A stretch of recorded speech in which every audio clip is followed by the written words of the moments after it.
MCR TV, notre partenaire média.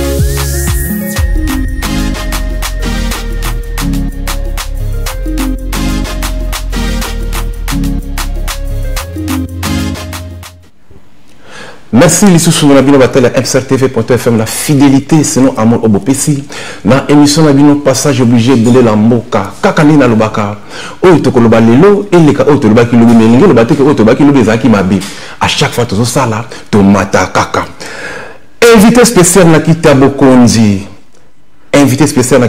azali bon artiste monene oyo azo sala d'abord fierté ya Congo Brazzaville à traverser la frontière à sali fierté africaine à quelle issue la musique à sa fierté mondiale comme on a eu Kevin Mwande Mbenga les Métatons Yende Azali invité spécial il y a une émission passage obligé ensemble tu connais bah les ali bon portrait biographie naïe ensemble tu connais bah les ali bon projet naïe voilà pour le balandi les ali bon talatala il y a émission la mission kasi avant de bana nyuso tu vas voir comme ça Kolonjambi le sambo.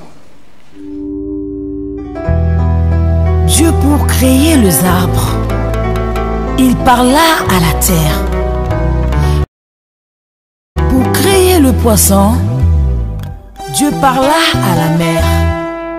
Mais pour créer l'homme, cette fois-là, Dieu toucha à la poussière de la terre et forma l'homme. Il dit, créons l'homme à notre image et à notre ressemblance. Voici l'amour infini des dieux. Dieu aime l'homme plus que toute créature. Zambalinga motokoleka nyoso Zambalinga motokoleka nyoso Zambalinga motokoleka wolo Zambalinga motokoleka banjelu Zambalinga motokoleka nyoso Zambalinga motokoleka nyoso asala na sena mo Zambalinga motokoleka nyoso Zambalinga motokoleka nyoso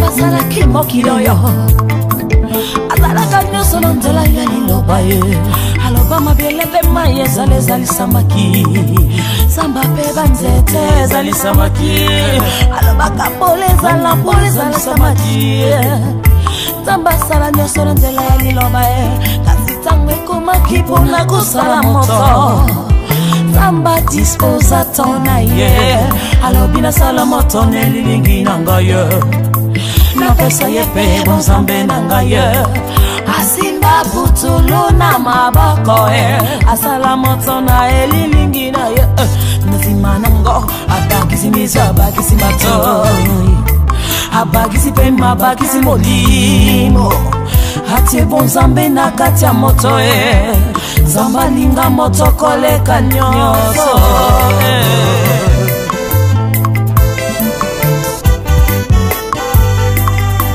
Yangona boy na boy Moto wape kisanga na zambete Yangona boy na ngaya Moto wakabolanga na zambete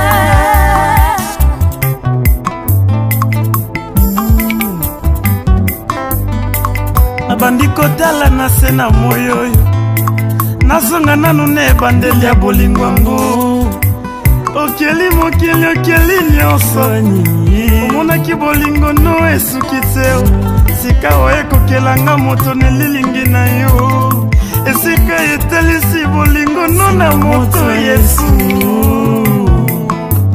bolingo verso nini na se na moyoyo yango soki orgueil elingi elata motema na ngai ntango nakanisaka ne bandeli ya bolingo ngo ai Yesu na ngai yoyoyoyo olingano moto koleka nyonso mwata wani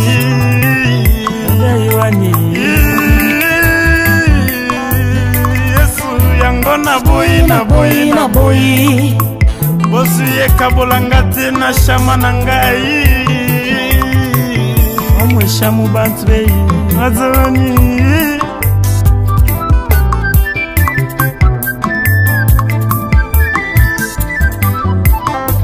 sokolingi oyeba olinga nzambe mpona via moto olingi yokomprendre valeur nzambe apesaka na ama moto akatona se 4 8 11 okomona bolingo nzambe mpona via moto zambalinga moto koleka nyonso zambalinga moto koleka nyonso zambalinga moto koleka wolo zambalinga moto koleka nyonso yango na boyi moto akabolanga na nzambe te solo na boyi na ngaya Yesu bozwi yekabolanga na nzambe te shadaiwani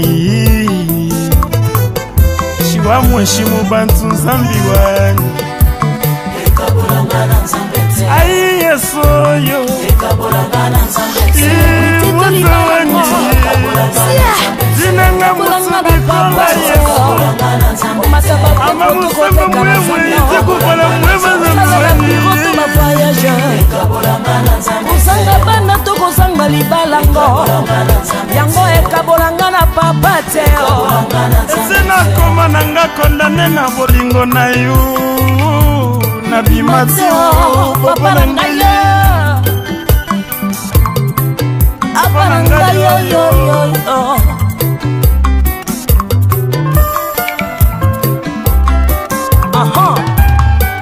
rien ne me séparera de l'amour de Dieu, ni la nudité, ni la faim, ni la persécution.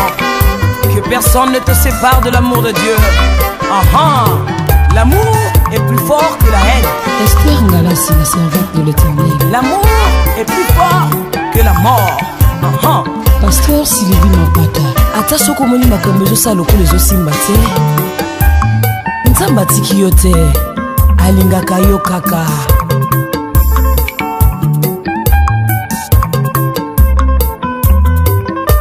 akopesa mabala akopesa mpe mabota nzambo ya pesa.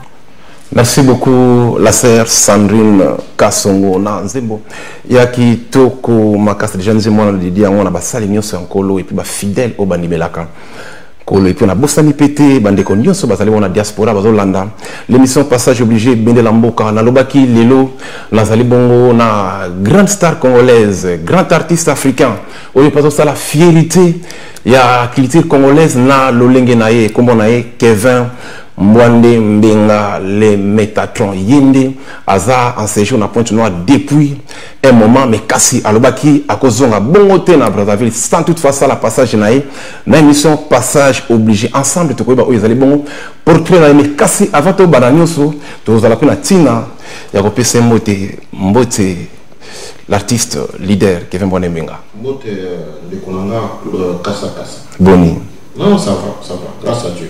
Ah ouais, grâce à Dieu. Voilà, et surtout que yo linga nzambe makasi. Yo linga kaipe. Tena ro bela yo kasi. Dawa. Ya sina pesa mbote na ba lunette na yo, na pesa mbote na veste na kitoko. Ina ba montre mi bale la tia kitoko. Mais yo c'est contrôler là quoi, ça mon vraiment bien ça quoi. Ah, la femme na mutu, so na mona déjà. Ah ouais. Mais ngapi na mona kasi. Ngapi na pesa mbote na ba bag na kitoko wana, na mona argent, mi bale argent, trois argent. Moko rouge, mususu na za ndira madore, puis mususu wana, eza comme 6. Non, baba. Non, moni démontre ça. Ba démontre, yo moni démontre. Et puis na zoma na susu, na mona soko to ba gourmet hein. va Pierre. Ouais, Pierre. Au pena, na mon avis, qui est africanisme, quoi. Ouais. Voilà, depuis, ça fait combien de temps vous en avez à Pointe-Noire? Oh, tu as commis déjà dans 10 à 12 jours. Hein? Ah oui. Ah, ouais. Voyage comme ça, là, bien moi repos. Non, double fois. D'ailleurs, pendant Mosala, c'est-à-dire comment on a sponsor nangai, oui. La responsable sponsor nangai, puis comment on a payé bande qu'on a na Pointe-Noire, le colayo, le cola va Japolongo, va tout quoi. Ah oui. Et puis moi, copé maman, kepe ça va bien, comme on a Pointe-Noire mingi. Ah oui. Vraiment on a Pointe-Noire, très à l'aise on a. On a Pointe-Noire, dans la carrière musicale, on Pointe-Noire, et ça, au moins, on a bon vraiment. La carrière, na yo. Pointe-Noire, vraiment, il contribue à Béli pour la carrière musicale. Oui. Et je suis très reconnaissant de la vie où il y a Pointe-Noire, puis le culot mouvement, quoi. Oui. Vraiment, merci pour la Pointe-Noire, pour le soutien, vraiment. Il représente, c'est une ville très chère pour moi, parce que mon thème, moi-même, tout le monde a Pointe-Noire. Donc, tu sens beaucoup plus. Et tu vois, ceux qui Pessinga Pata, oui. Nazuma Mabele Nanga Aona. Très bien. Très bien. Famille. Très bien. Voilà. Ah oui. Il a bien original à soutenir quoi. Vraiment à soutenir l'idée. Tout doit me tenir bien, parce que nous bon. Ce que tu allais au côté de soutenir le projet d'ailleurs, idée non, soutenir. Et ça reste moi 100 millions par an ça. Ah oui, et ça non est le côté. Et ça est le côté. Toujours. Ok, merci beaucoup l'artiste Kevin Bondé Mbinga. Déjà, on a pointé dans mon valeur, c'est-à-dire l'artiste Kevin Bondé Mbinga. Désormais, photo est bango, à se sentir qu'il est beaucoup plus à l'aise. Ce qui a zali bango na pointé dans le projet, zali un jour, à ton attendant villa tape à la côte, bon, et à la côte, bon, côté. Quand on a la côte, n'importe quel lieu social, on va même na Vindou, même na n'importe quel quartier. Le sorcier avant noir. Ok, merci beaucoup. Voilà, Armel Paka, tous on a sima avant de la portrait artiste, tous on a sima na album oyoyo et salaki makasi koleka album oyoyo et kamusaki mokili mobimba obi kanga bisaka totalement générique na cadre kaka banabi bana Brazzaville boza ebele awa bana mokili mobimba la diaspora obota la biso en streaming voilà na biki boko se retrouver na clip ya kitoko obi kanga bisaka Armel Paka.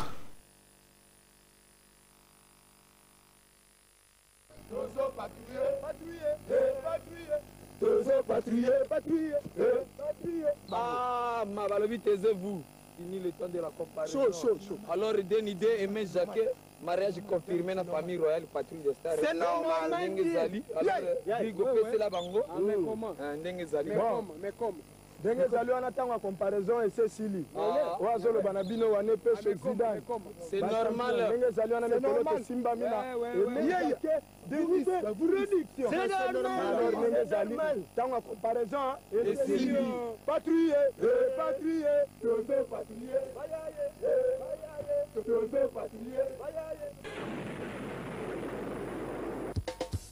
Ana patru mi kudila Oya kanito sema bendele Patru nestere mi kudila Chiko Oya kanito sema bendele Iwa se salisa beto O salisa beto Ikisa beto Ikisa bwana ya Beto liberate Ana patru mi kudila Oya kanito sema bendele Patru nestere mi kudila Chiko Oya kanito sema bendele Iwa se salisa beto O salisa beto Ikisa beto Ikisa bwana ya Beto liberate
Ozongisinga lisusu na mboka na yo. Et si je ne sais que parler, c'est pour toi que je parlerai la belle Strasbourgeoise. Onze Mazo Marina. Francis Namiane Limonade. Le conseil au Salasala Philippe. Yebisa Mabelolo Nanga Sokeza Fertile. Natacha et Darius Polo. Amasena Koma rescapé à Bomba Hiroshima Nagasaki. Yvette Kinga et Nito Kombo. Comédie ou ne pas faire dans tes songes mieux que mon sang. Sambo Nalata, la pressing de Dios.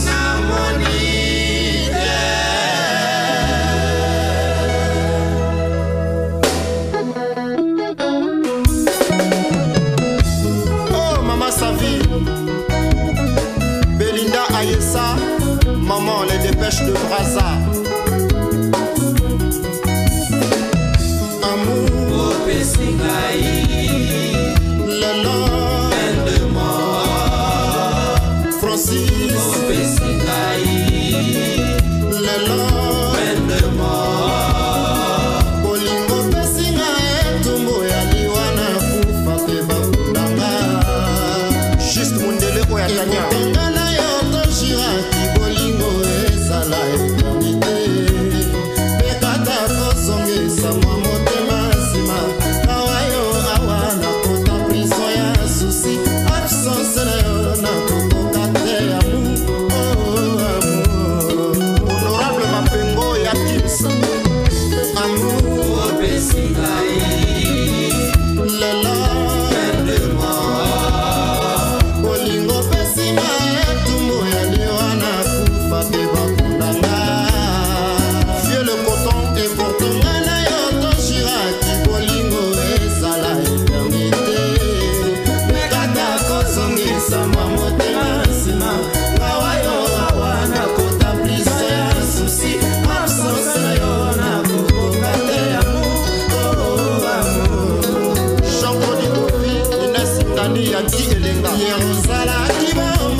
Merci beaucoup la régie finale, la nostalgie, na biki na bandako, bo sepeli total générique, on a certes to monipe na ndeko Zidane, oyo ya chika ibiso personam, yepe azali bon na clip, on est plutôt moni susu, chanson mythique, oyo yo, et ça vraiment qui toko makasi limonade, oyo vraiment que non, et bimi sapé, le président Kevin Mbwane Menga. Après, ils ont ba image wana, tout le monde a image générique ya Obi Kanga Bistaka. Et au salon nini? Non, non, mon a début, non, mon a que âge so pour ça non. Oui. Non, mon a jeunesse na biso. Oui. Tant on a mon image wana na zone 6 mois d'esprit si maintenant au talendé tout bandaka makamango ndingi comité ndé to comme. Voilà, c'est un plaisir et puis non, à souvenir les autres ngilanga. Oui. Ouais. Voilà, tout le monde peut image mususu clip non limonade nze mono limonade o vraiment et ça la pe kitoko makasi o pe fula na koloba o pe fula président Kevin qu'on a souvenir les alliés souvenir toujours non mon ba frère on va souvenir ndingi zalaki na mon ba début ba petit trésor fula Gilles Chicard voilà on était vraiment ça va être clip ça wana na mon ba ndeko na ngatu ba famille na ngatu ndeni tozalaka ninto voilà ba souvenir toujours et puis na mona elongi ya Mbwande Junior ni elongi na ngawana quoi Mbwande Junior ah ouais voilà Kevin Mbwande déjà au départ yo juste après tu la portrait na yo artiste mais sinon déjà na ko le ba moto oyo asali mingi grand frère na yo Saint-Patrick Azano oyo esika yo kuto ko interpréter ba nzembo na ye na moment répété puis on est là que bon à l'époque il y a groupe na bino événement choc esika Saint-Patrick Azona Zalaki ba Giroger Bazalaki levé do Farel Bazalaki ba général Conti Bazalaki nakati lelo Saint-Patrick Azona azo incarner nini na carrière na yo na carrière artistique na non ye moto a pesanga top ko kozala artiste professionnel et mon aidé ngana début bango tout Mais le premier, où il y a croire que il y a Saint-Patrick Azan. Oui. Voilà, parce que il y a mon qui va présenter un Boussou et là qui et puis il y a croire que nanga là qui a CP là qui vraiment là c'est une voix nanga. Oui. Et à Pessinga chance. Oui. Voilà, après cette chance, déjà en 93, ils arrivent bon. Quand on a intégré le groupe Wana Oye Azalaki Parenayo. 8 novembre 1993, on a date on a dit. 8 novembre. Ah, 8 novembre 1993, on a bandé carrière professionnelle. Ah oui. Voilà. En vie à musique Wana. Et le cas comme une note, maman où la musique non, on a parents comme d'habitude. Ah, il y a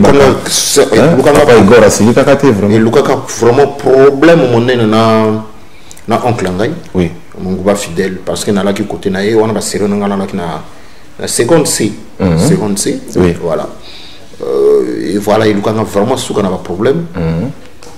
Jusqu'à première, là on a l'équipe première, on a celle première de la Thomas Sankara. Oui. Là on a redoublé, on a côté musique, on a répété après musique tellement que côté trop. Allez, à partir de la deuxième là on a répété dans comme première deux on a comme qui à l'école. Oui. On a comme carrément ta musique télé là. Voilà. Ah oui.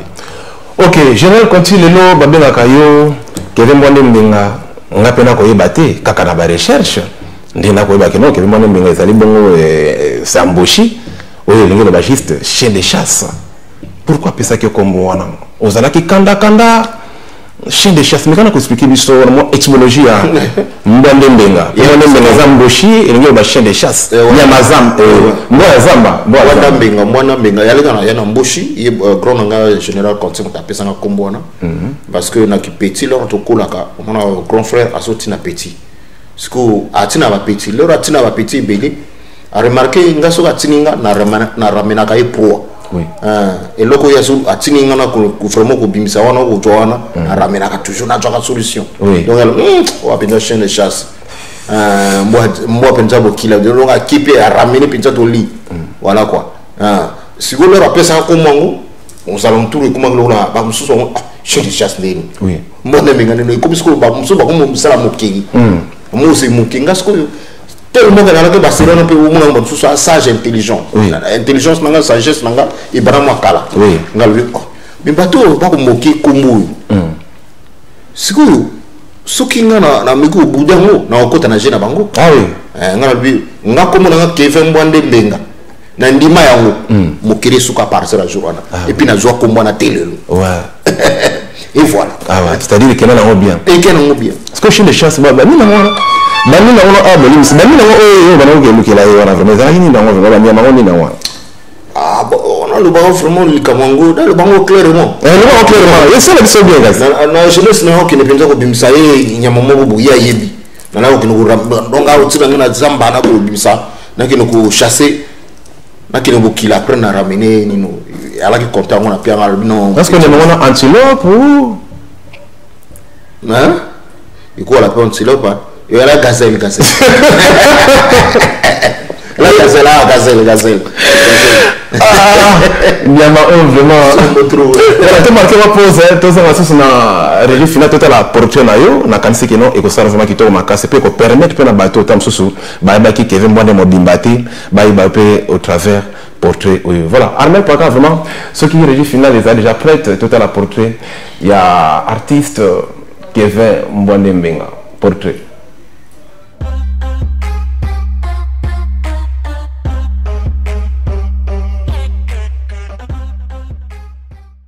De son vrai nom, Kolo Kekwa Igor Kevin, dit Kevin Mwande le Métatron, est un auteur, compositeur et producteur congolais. Il est né le 31 décembre 1973 à Bundi, en République du Congo.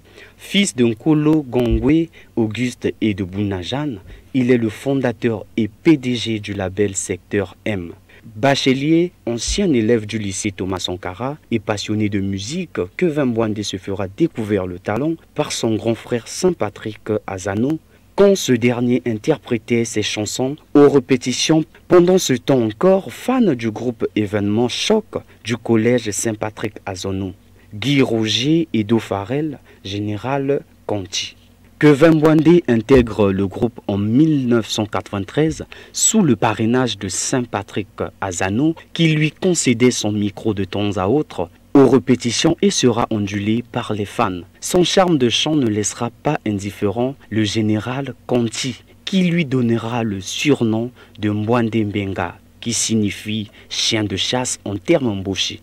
Après les événements tragiques de 1997 qui ont secoué le Congo, un groupe des jeunes du quartier Mikalo se retrouve pour créer un orchestre qui sera nommé par la suite d'un vote Patrouille des Stars. Une proposition de Julien Antonio et comme président Pirouin Stivo.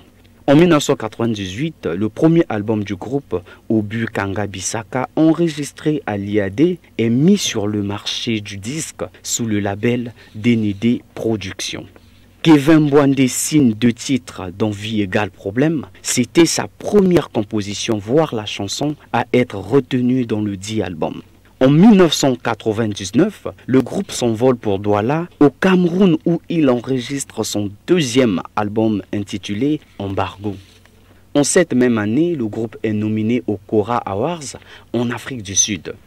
Alors vice-président du groupe accompagnera les siens. Toujours la même année, le couple présidentiel gabonais invite l'orchestre, ceci pour dire que la notoriété du groupe commençait à traverser les frontières. Le 27 septembre 2001, le groupe quitte Brazzaville pour Paris où il enregistre l'album Correction Totale. Le Nkwembali Kevin Bwandé signe 2 titres, Zambi et Corps et âme. Zambi sera plébiscité meilleure chanson de l'année. En août 2003, le groupe sort l'album Proclamation sur lequel on assiste l'entrée des artistes Jules Chiga, Hubert Arsenal, Trésor Mvula, des danseuses comme Rodia, Ghostine, Sheila et l'animateur Biraman Rouge. Kevin Bwandé, qui avait pris le règne du groupe depuis Paris suite à la défection des autres artistes, dont le président Dédé Diasco, président à l'époque, conduira son groupe à Dakar pour l'enregistrement de l'opus Proclamation, d'où il signe de nouveau 2 titres, dont le célèbre Limonade. En mai 2006, le groupe repart à Dakar pour l'enregistrement de l'album Élévation Totale, Kevin signe 3 titres. En décembre 2008, le groupe est invité à Bata en Guinée équatoriale où il s'était d'abord rendu en 2001. Le 6 février 2010, la maison DND Productions offre les instruments de musique à l'orchestre.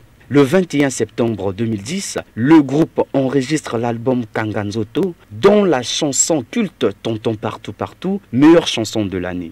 Le 26 décembre 2011, Kevin Bwandé et son groupe sont invités au festival Ribidjon à Dakar. L'orchestre a participé à la quasi-totalité des événements du concept La Nuit du Congo A et toutes les éditions du festival panafricain de musique FESPAM.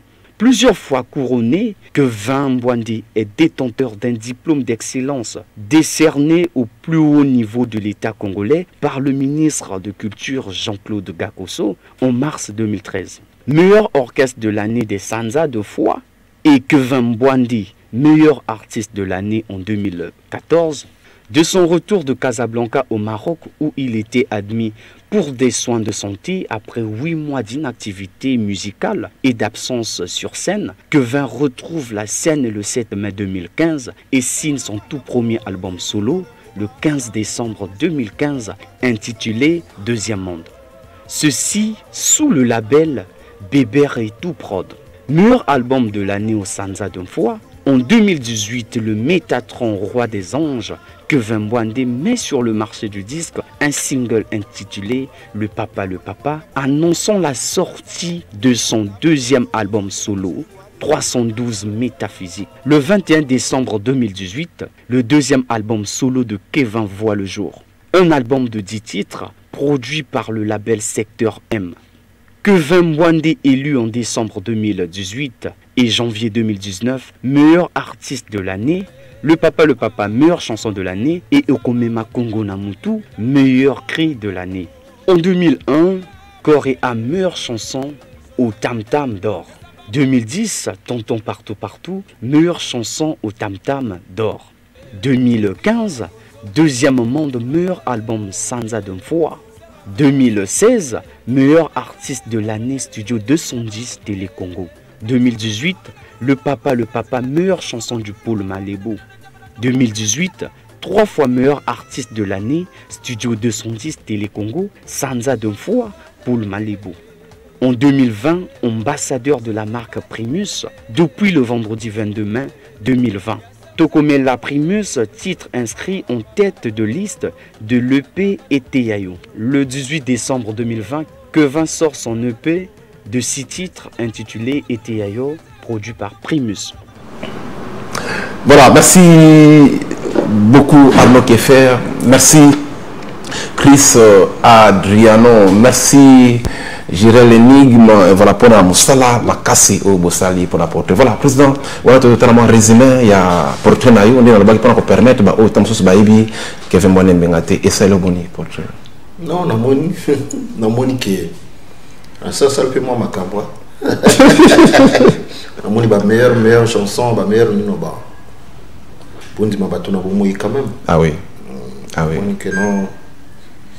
Tant on a canissi, tant on a qui na permanence na ba aneto. Oui. Comme on ici salami rendons gloire à Dieu. Dieu est fort. Oui. Dieu est Dieu. Oui. Voilà, que fait mon ninga nzambe na vie na yo azawap. En a placement mon nene. Oui. Sans y c'est compliqué. Parce que je suis parmi les artistes les plus combattus du Congo. Oui. Mais si je résiste, c'est parce que j'aime mon Dieu. Oui. Parce que nous avons à permettre qu'il j'ai fait 8 mois. 8 mois d'absence. Sur scène. Oui. Donc, si le lot toujours continue pour le baboué et rendons gloire à Dieu, je suis éternel. Oui. Mais Dieu n'avait pas encore permis. Donc, on a Zalanani, on a rendu gloire à Dieu. On a une place énorme dans la vie. Ah oui. Est-ce que le qui fait bon en tant qu'artiste, vous avez la peine à Bomaliwa? Bomaliwa, non, parce que personne n'est éternel. Et tant que beaucoup de toi, on a aucun. Ah oui. Pourquoi? Tout le monde va pas parler au bac, non, bango va souhaiter que bakufana bango sur scène en tant que Mouyembi. Kevin Bonembenga, yo souhaite nous la canine liwa écoute wapi. Est-ce que tellement que n'a même pas pour le surango. Nzambe yemo mutai bindeni ne komo ya atia ngana ndeni na kokende yemo mutai. Ah oui. Tout na pesa kana bokona yemo. Mais loi mai ku félité. Nzambe yemo mutai bikaka. Yo moto mokili yo ko lo banda tout nzambe yemo ta. Ah planifier ça tout c'est lui. Ok, merci beaucoup l'artiste. Voilà, Ezalaki, mon premier partie à entretien Nabiso et Sika, Batba comprendre peu où les aliments portrait. Mais le surtout l'actualité. Actualité qui fait moi ne m'enga te indiquer autour de ça. Opis non et Teyayo. D'abord santé et Teyayo les abonnés. Bien que les autres aliments la pandémie coronavirus, oui vraiment ils ont détruit surtout les secteurs culturels et au moment. Mais yo quand même aux allez la chance aux en sponsor na yo les autres aliments ambassadeurs ont représenté marque monnaie la marque Primus. Santé a été Teyayo. Oh non, très bien, il s'est comporté très bien. Il y a un vrai album et puis meilleur album. Album oui tout avec cœur, avec amour. On a petit va aimer bien, des petits guitare, vraiment c'est très bien. Il s'est comporté très bien. Très bien. Voilà. Et tu te rappelles les ans à 6 titres, on a mis l'album à 6 titres. Oui. Ah ouais. Voilà. Armel Paka. Voilà, artiste en fait aussi on a ciment. Chaque artiste a la peine de dire mon chanson préférée na album. Chanson préférée à Kevin Moine Teyayo. Ma chanson tout na lingangoa na sibelanga ngoa parce que souvent na zulu la chanson ko na lili o mona no do beti ba grand piano et puis na kena ba opéra. Oui. Oui, na lili o vraiment là qui est faut faire la Zidane. Faut yoka avec âme. Chanter avec âme. O yoka chanson ko la cœur de toi. Oui, cœur de toi. O mona niveau ba cœur, niveau ba cœur encore. Oui. O yoka ndenge ba texte et ali ndi to kinango donc na séduit comme on a séduit la cueille a été comme on s'est bende to valoriser au demba la rumba to payer valeur na ba grand prêtre bon toute la capitale payer son sens biso la jeunesse to y maniga on a to beta musique bon on se m'a battu na bon moi et voilà donc oyo ba générique ndenge ba petit ba salle ba animation ndenge ba guitare betami on a plaisir. Voilà, merci déjà, plaisir Ezali. Armel Paka vraiment toujours zongolo kona 2020 Ezali qui anema ko très catastrophique. La niveau à Pointe Noire, tu peux dire que l'artiste Moninga Yves Saint-Lazare, là c'est rappelé les tout derniers concerts et tu betagi na kanisa Ezali na Kokolo Kopa ouais Kamosika ouais il est pas Ezali voilà Kamosika Azaki invité Yves Saint-Lazare accueilli Mokiti Zidane accueilli c'est vrai à un moment Yves Saint-Lazare au Yakipete au pisa il peut avoir raison par rapport au moment où on confine même à bébé les Ezali qui voilà comme ça bandeko bazaki ba proche na yo parce que baton na bikeno bozalaki ba relation mingi wana ko Lazare China na sima mais Zidane vraiment bandi na ye Zidane bandi na ye comme ça batelo ko la bongo ah mais y a pas si comme ça être cher y a pas c'est parce que ba souvenir les ongaka donc ça fait mal que tu perdre grande personne ou bien va être très cher voilà Yves Saint-Lazare alors qu'il est comme très simple très humble et puis chaque fois il y a Brazzaville la benganga et puis tant on a un diplomate il y a qu'à assister kengai na matin à podium l'image et ali nalinga na ya ka kutontero mo puis na juri sous mo ba problème auquel mo puis tala ka iko na période de pandémie ma kam belé je regrette mais na et là on a cinq ans vraiment na bateau batikal surtout na musique ba toujours soudé pour na vraiment mémoire na pas garder stabilité au groupe pas continuer à bosser dans l'unité et l'amour du groupe et voilà et bon ça frère le là wané on a parmi bateau ba partager intimité na intimité ma kamusus le cours de activité c'est à la qui frère un ami un frère voilà donc jusqu'à ce que on s'appelle même des associés donc tant de kutana qui na première fois to kutana liamo ko kotaki entre ngana ina na kusto na tout ça ngana ba frère to la qui avant ou to la qui na Brazza voilà et ça là qui on est ça là boum parce que on était solidaires to na amour to ngaki muninga na pasi na bisengo to la ko supporter baninga amour vrai sincère na amour sincère après tu sais tant to bana ko kula tant succès bana ko yaka bato yo ba e bande to zo anino te ba yaka pembeni après ba comme ko sala mo biloko moko boina se ba soni bon mais il y a qu'à passer qu'on perdre être cher beaucoup mais dans toutes choses rendons grâce à Dieu. Ok, est-ce que le mot tu peux espérer n'engue tout le baka artiste sur quoi couvre leader sur quoi couvre orchestre et cause de la son invité tout à l'heure tu peux évoquer les camoya comme musique à l'école open air because à bon na motema mingi l'orchestre on a même à autre souhaiter bonne chance mais est-ce que tu peux espérer artiste leader et rakufaka que l'orchestre continue la vie. On continue et toi surtout à toi comme musique. Même on peut penser que non pour la première fois peut-être on a gagné ce qui est réalité et la réalité orchestre est coupé. C'est pour la première fois et là quand on ça la maté. Orchestre continue à succès et garder stabilité dans le toujours et matin. Voilà. On a parmi bateau que Dieu me donne les moyens et la santé la force. Parmi bateau va soutenir. Ah oui. Ah oui. Bako soutenir, tu vas soutenir. Bako soutenir, donc babandi ko soutenir. Ala ki ko soutenir bi kala parce que quand on a contre noir on a la ba orchestre ou bien artiste parfois on a ko imposer na bateau ba betanga. Oui. Ah ouais. Beaucoup plus si je me rappelle bien on a ki ko imposer. Kamuzika. Oui. Varan de Komodo. Caprice du Cône. Oui. Elle a artiste dans la France pour parce que tu as moi lié mais voilà le lot peut-être pas comme belé prochainement ce qui compte on a bon prochainement so pena ya kana ka musique fait bêta tel fait bêta na ngati ko bêta ngamoko oui ngaba tu susu ba ya ka pe ba prester tout partager plateau en partager podium et ça va bien. Ok, merci beaucoup pour la parole d'honneur. Voilà, Armel Paka, tout à la clip qui toko mon célèbre clip qui toko makasi oh il y a moko l'idée que ils ont rappelé biso les bantous de la capitale. Tout à l'enregistre comme extrait de motozonga attention pour nous clôturer entretien à biso. Voilà. Babuya kala. Okoma babuya kala ko. Babuya kala moko boye. Le Métatron. Ce qu'on aime est toujours beau. Jonas Omingae, Ornella Alobi Balaye.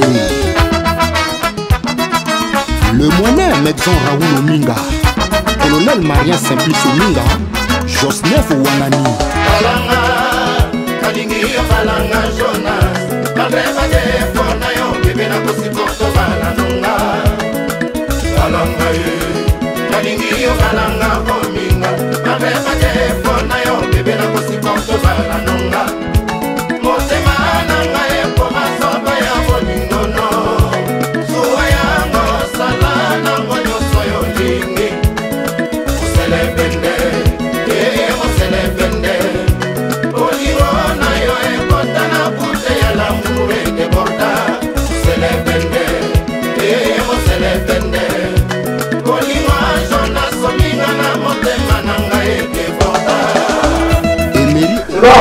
Voilà, merci beaucoup Armel Paka clip Yalito Makazuma et Singela Kaka pour n'avoir ça n'a jamais mission qui veut moi menga sans que j'étais si maman voilà oui bien j'étais oui bon oh ya kala on ko amusu ah oui changer entre ça en peinture c'est ka tout bani et quand il y a un boy et c'est rajeunir que kaka et ça et hein et c'est rajeunir que et donc ka oui, ce que nous grimace à moi, quoi. On m'a invité, bateau, tout, au grimace à la mission à Port Noir, banin tout. Ce qu'on a posé grimace, il y a des autres de banina d'Ayuma. Hein? Et grimace à Bayuma. Il y a un autre posé ce qu'on grimace, il y a des autres dans le bois. Oh, mais c'est la gagne. Oh, on a monté Jésus-Christ. Oh, ouais, ils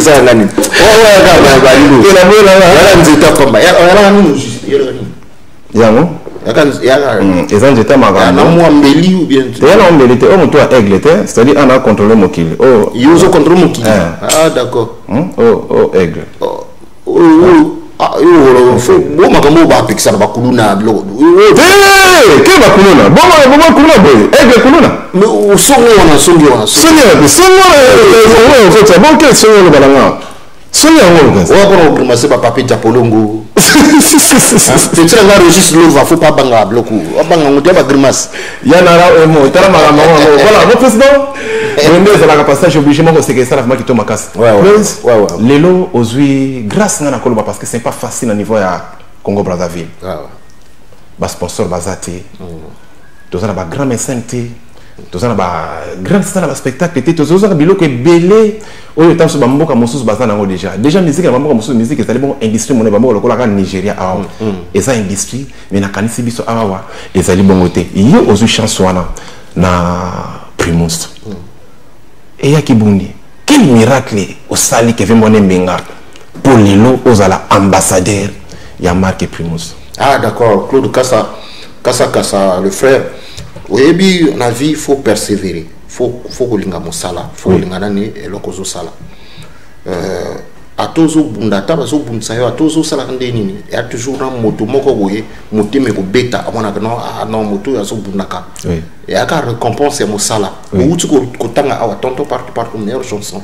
Ya na Congo ko sala nzembo ma meilleure chanson ba chanson belle. Mais c'est pas mince affaire. Ça veut dire quoi? On apporte quelque chose. Meilleur artiste de l'année, meilleur album, ça veut dire qu'on a fait déjà quelque chose. Il y a dit Kaka Moussala, la fidélité, l'amour du travail. Donc, Brazzaville du Congo, on va faire un bicolo, responsable, Elvis Castano, déjà même un esprit spirituel, on déjà très intelligent. La Chernik Matama, Justin Chikaya. Chef Gaziana donc mi kondi tomoko responsable donc moni que non ça peut analyse na bango non moto a mérité tout comme ça ambassadeur et il y a les charges le long la responsabilité donc il faut continuer à défendre. Donc merci dans les brasseries du Congo surtout dans la période où il y a Covid.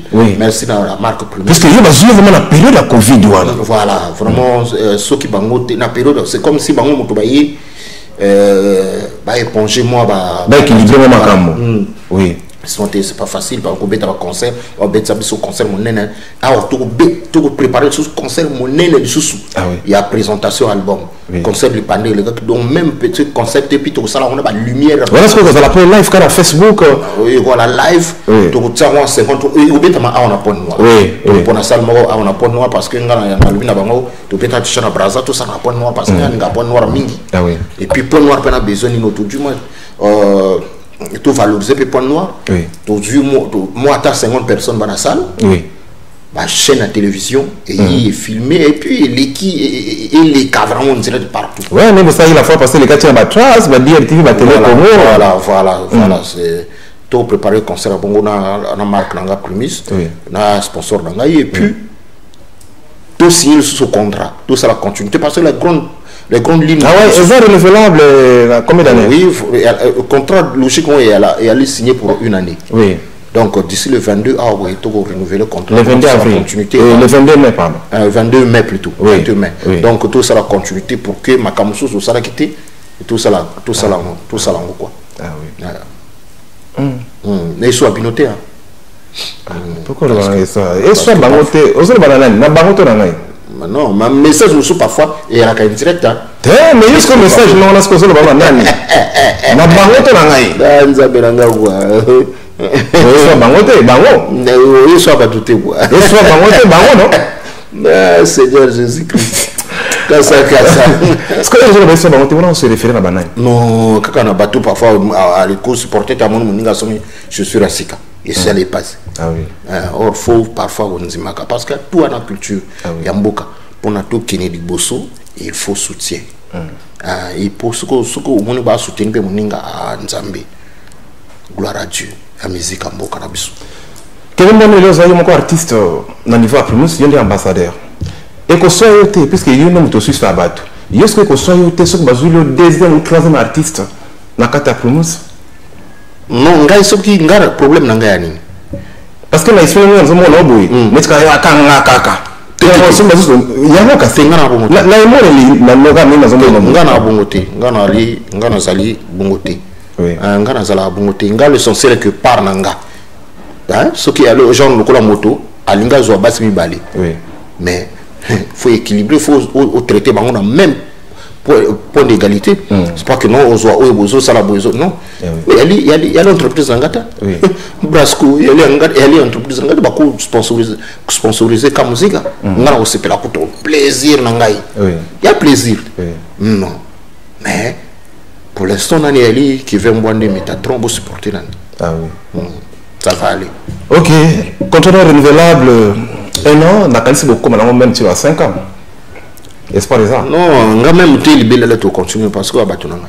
On a même carrière mon baba on a pas soutenir. Voilà. Et tu as Ebimi marge à combien de temps botiki pour ce projet deuxième album où vous avez produit par Primus? Non, marge pour l'instant on a couru le battu tout continuer dans ça la promo nango et puis tout continuer au talanani dès les autres mola. Et on verra mais entre-temps on ne peut pas travailler, tu bannir de la coulisse, tu préparer l'album et un groupe. Motor tu as la 48 lois du pouvoir. L'album, il y a des musiciens. Les 48 lois du pouvoir. Naza pe moto, Naza na motema. 48 lois du pouvoir. Les 48 lois du pouvoir. Est-ce que tu as ça là? Tu as quoi tu as compris, tu as inspiré. Au moins même bas titre même il y a banzemo ya kala ya patrouille de star na pia ba titre belé ngana la kama dar dur na kota ba titre na pia ba titre belé même album tout ngam na la ka inspiré na moto ba recherche na la ka inspiré donc on est allé bon prochain projet les 48 lois du pouvoir. Mais par rapport à pandémie d'interrobis, c'est vrai, on a prévu son on va sponsoriser, on a dit que 20 vraiment de ça et puis on peut vraiment on a trop minimité à côté à il y a réseaux sociaux qui viennent bonner. Est-ce qu'il pas album c'était quand même ça peut va vendre en ligne? Si c'est va vendre en ligne, moteur à s'occuper d'ango et aller maison publique comme va voter en ligne.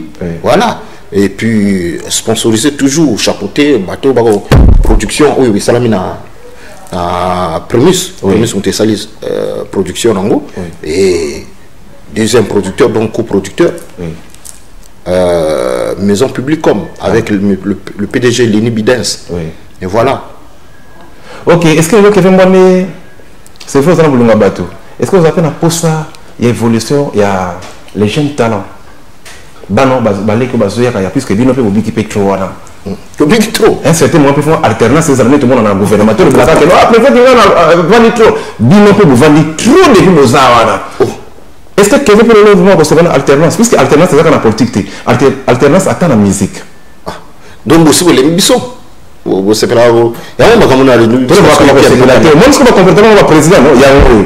Mais il ça il temps tu sais que la jeune ça là mais quand on lit la musique hein non on lit bien la musique non la musique ou qui voulait on a cafouillage ambassadeur a pris sur le cafouillage mais toute vérité non mais attends tu sais comme on a pris sur le musique c'est que premier c'est ça binoni na kambo mais à part tout commission de non primus va soutenir talon nanga va soutenir orchestre nanga va soutenir nga on a besoin ya bato ba ko tia ba moyen de loko question là qui bien mais il y a pour que ba jeune va évoluer oui nous soutien par exemple le cola lelo kaka lelo kaka lelo oui bien c'est moi yala na bon yo ko tuna mi tuna ba journaliste ba la kabu très bon yo journaliste no nze mokolo nzembo na yembi oui tout le monde question à te ba journaliste ba tuna ba question et ça na quel règlement moto so nga yani kaka na sengo ka éclaircissement est-ce que quand on y ba no so ko yepete le journalistique bien oui question na quelle école école de journalisme et journalisme à quelle école au tanga na quelle école le journalisme là ta grimace donc quand on a tout le simple lelo kaka lelo kaka oye binzembo ko nzembo lelo kaka lelo kaka nzemana bongana le bana ngaka oyebi mokolo nzembo te le bana nzembo nani journaliste au moins journaliste à Congo bien peu parmi vous participer na évolution en musique ce que je veux que na wapi ils vont retourner tous les autres dévier question na ils vont que na wapi ayebi mokolo nzembo te o mokolo nzembo ya nani ngana informer ce yo ngasko na komi informateur journaliste je t'informe ce que mokolo nzembo o de comme na Régis Lova ali talomoko chanteur moko ya Congo Brazza on a point noir Régis Lova oui quand même on a pas évité on a tenu peu ma salle mabé journaliste a évité mais informé que oh